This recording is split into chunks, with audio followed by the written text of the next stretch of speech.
hardest calls that I've had to make in the 18 years of running the company.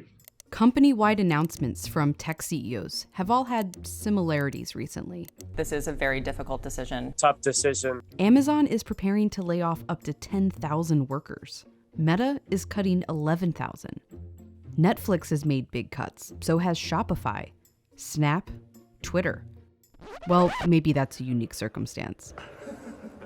Here are the macro and micro reasons why the tech industry is seeing massive layoffs right now. Picture it, Silicon Valley 2019. These three major tech companies' revenues were growing steadily as everything moved online, and their number of employees was also growing. Then, of course, the pandemic hit. People began shopping from home, binge watching, and just generally being online more. Not only did the revenues of many of these tech companies skyrocket, but so did their headcount. I think Amazon is the quintessential example here. If you're promising 2-day shipping, you have to deliver 2-day shipping. Amazon, in response, just had to hire many, many more people.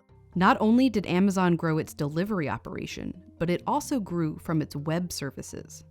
Companies and businesses that might not have been online before now had an online presence. You have to host that data somewhere. And so Amazon saw their cloud computing service do very well during the pandemic. Revenues stayed high through 2021, and many tech CEOs thought the growth would continue at the same rate they had seen for the last 2 years. We're going to continue to invest aggressively into the growth opportunities that we see.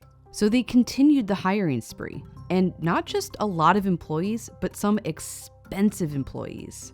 Because this is also when the talent wars ramped up, where companies were vying for in-demand employees. Facebook launching the metaverse is a prime example. From now on, we're going to be metaverse first, not Facebook first. We saw about 100 or so people leave Microsoft for Meta, and some of these people who left the company said that they were being offered double their salary. But by 2022, consumer habits had changed in a big way. People were no longer stuck inside. Netflix saw a drop in subscribers for the first time in over a decade. People began spending more of their money on services and less on goods. Revenues for many tech companies started to stall or even decline for the first time. Some of these CEOs sort of overestimated where that new middle ground is. Which is why they're explaining, while apologizing, that they grew too fast. Each tech company has also faced distinct problems.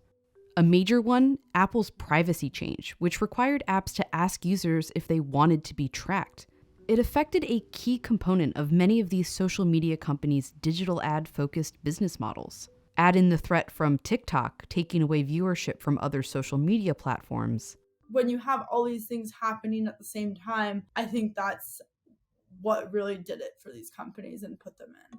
The bigger companies aren't outliers either. Layoffs have been happening across the industry throughout 2022, but have recently surged.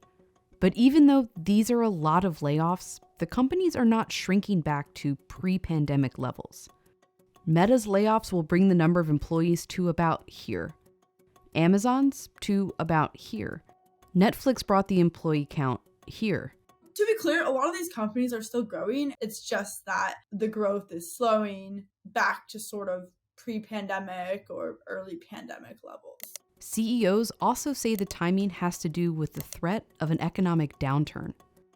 Well, there certainly have been a lot of changes very quickly in the macroeconomic environment. We're in a very rapidly changing economic environment. In some ways, these layoffs are a bit proactive. I mean, some of them have said, we're doing this now so that we never have to do this again.